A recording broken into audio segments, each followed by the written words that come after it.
3 étoiles, un Graal ultime pour 30 chefs sur les 632 étoilés de France en 2024. Pour comprendre ce phénomène, j'ai retrouvé Jean-François Mesplède, auteur du livre 3 étoiles au Michelin. Il m'explique la naissance du guide et comment cet outil marketing est devenu une référence dans le monde de la haute gastronomie. En 1900, quand le guide Michelin paraît, il y a, je crois, 3000 voitures immatriculées en France et le guide sort à 10 ou 12 000 exemplaires gratuits et il est offert aux chauffeurs, quel qu'il soit. Et en fait, quand plus tard j'ai demandé à un directeur du Michelin pourquoi ce guide, il me dit « Que voulez-vous que je vous dise? Nous, on fabriquait des pneus, on avait besoin que les gens roulent, on leur a donné les moyens de rouler. » Ça veut dire, en schématisant, puisqu'on a parlé de Villefranche-sur-Saône, vous êtes à Lyon, poussé jusqu'à Villefranche-sur-Saône et on indique ce qu'il y a d'intéressant à Villefranche-sur-Saône. Au début, c'est d'ailleurs plus les hôtels, les garages, voire certains trucs à visiter. On donne les distances. Après, vous roulez jusqu'à Tarare, après jusqu'à Roanne. Vous avez des endroits où vous arrêtez et dans la mesure où vous allez user des pneus, ben, vous allez en racheter. Voilà. Michelin a toujours fait un guide qui est en adéquation avec ses pneus, c'est-à-dire indiquant là où on pouvait acheter des pneus, là où on pouvait faire réviser ses voitures et tout ça, ce qui n'existait pas avant. Quand d'autres, comme Uniroyal à un moment donné a sorti un guide, Michelin n'a pas racheté le guide, il a racheté la firme Uniroyal. C'est-à-dire que Michelin voulait être seul sur le marché. Ça a continué des années après, puisque les 3 gros du marché du pneu, c'est Michelin pour l'Europe, Goodyear pour les États-Unis, Bridgestone pour l'Asie, ce qui explique qu'un jour, mais ça c'est dans les années presque 2000, Michelin est sorti au Japon en qualifiant Tokyo de ville la plus étoilée du monde, ce qui était un bel argument, et en sortant aux États-Unis et pour venir concurrencer le marché du pneu. Le guide est un outil, j'allais dire, du pneu. Et on a fait un guide pour aider les automobilistes et pour qu'ils soient fiables et qu'ils achètent des pneus Michelin. Au début, ils ont commencé à mettre uniquement, effectivement, il y avait des renseignements et il y avait à l'époque que des hôtels. Et les étoiles qui étaient attribuées à l'époque donnaient des indications de prix. C'est-à-dire une étoile, c'était jusqu'à 10 francs, 2 étoiles, 13 francs, voilà. Parce qu'on voulait être proche des clients du pneu et leur donner des indications.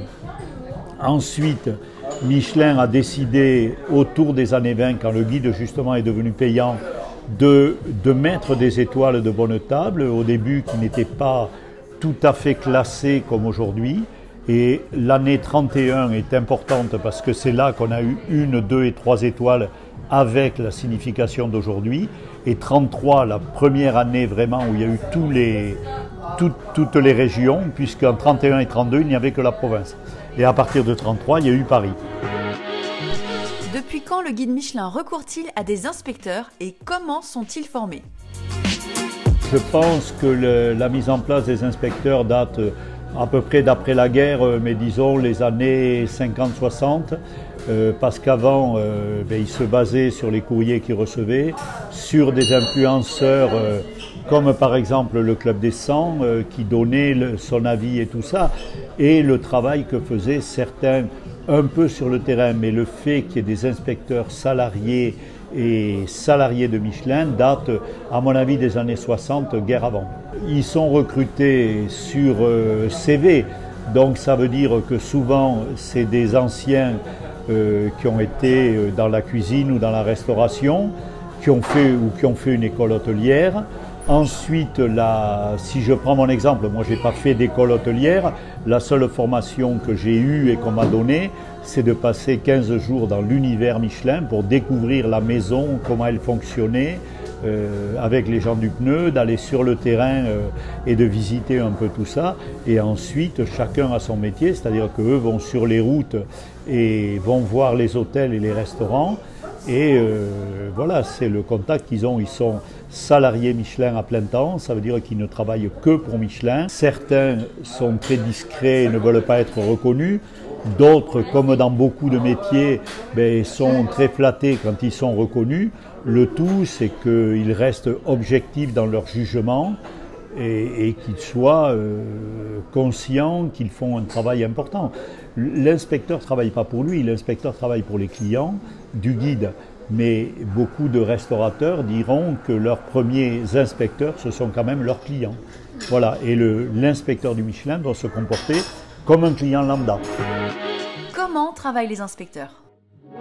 Il n'y a pas disons qu'il n'y a pas de règle absolue. Ce qui se passe, c'est qu'en début d'année, disons en octobre, quand on a fini la sélection du guide, enfin, je parle de l'époque où j'y étais, on a une réunion de travail qui fait qu'on va attribuer à chaque inspecteur un ou deux ou plusieurs secteurs. Donc il va partir avec les renseignements fournis sur ce secteur qui sont, il va y avoir des restaurants étoilés, il va y avoir des restaurants en puissance d'étoiles, il va y avoir des restaurants qui sont simplement cités. Donc lui, il doit travailler sur à la fois les fiches qu'on a déjà faites sur ces restaurants, ce qu'on appelle les essais de table qui ont été faits sur ces restaurants et les articles éventuellement de presse. Ensuite, avec le directeur du guide, il regarde le programme et il regarde ce qu'il a à faire. Il part sur le terrain et il fait ses repas régulièrement, c'est-à-dire qu'il part du lundi midi au vendredi midi, en déjeunant et en dînant jusque-là et en dormant à l'extérieur. Il y a des restaurants, s'ils sont simplement cités et qu'on n'a pas de doute, mais on passe, on visite, on regarde et on fait un rapport en disant combien à son classement. Si un restaurant qui est potentiel étoilable, il va y aller si vraiment c'est éblouissant et qu'on ait déjà eu un ou deux rapports disant pour l'étoile, on lui mettra une étoile. Si on a un doute, on le reverra une autre fois. Disons que pour une étoile, il y a en règle générale 2 à 3 visites, et plus on avance, il peut y en avoir davantage, ça dépend si on a unanimité ou pas. Sachant qu'en septembre, une fois que l'inspecteur a tourné, il tourne jusqu'au mois d'août, enfin au juillet, en septembre on a comme une réunion qui est comme un conseil de classe où on échange les opinions sur les restaurants. Un tel il est à 3 étoiles, oui j'ai mangé, il n'y a rien à redire, donc s'il a déjà 3 étoiles et qu'on y a mangé à 3 étoiles, il n'y a pas besoin d'y aller 4 fois dans l'année. Et ensuite on fait ce que l'on appelle là de janvier pratiquement à juillet, c'est ce qu'on appelle les tournées, c'est-à-dire que là il va sur les routes, il va aller à Lyon mettons où il va passer 10 jours ou 15 jours. Et ensuite, il va y avoir en septembre-octobre ce qu'on appelle le ramassage. C'est-à-dire que là, il va aller à Lyon s'il y a un établissement à voir, mais derrière, il peut aller jusqu'à Roanne voir un établissement. Il va faire plutôt du kilomètre et voir des établissements qu'on lui a signalés qui sont à revisiter. Ensuite, c'est dans l'esprit de chacun.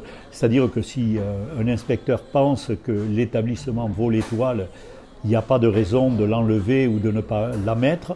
On regarde aussi les parcours des chefs, ce qu'ils font, et généralement les chefs indiquent s'ils changent de maison, s'ils changent d'établissement. Donc ça permet de voir, puisque contrairement à ce qu'on pense, l'étoile n'est pas attribuée à un chef en tant que tel, elle est attribuée à la cuisine que fait un chef. Ça veut dire que s'il est remplacé par un autre et qui fait la même cuisine, il n'y a pas de raison que ça soit modifié. Un grand merci Jean-François Mesplède et à très bientôt à table.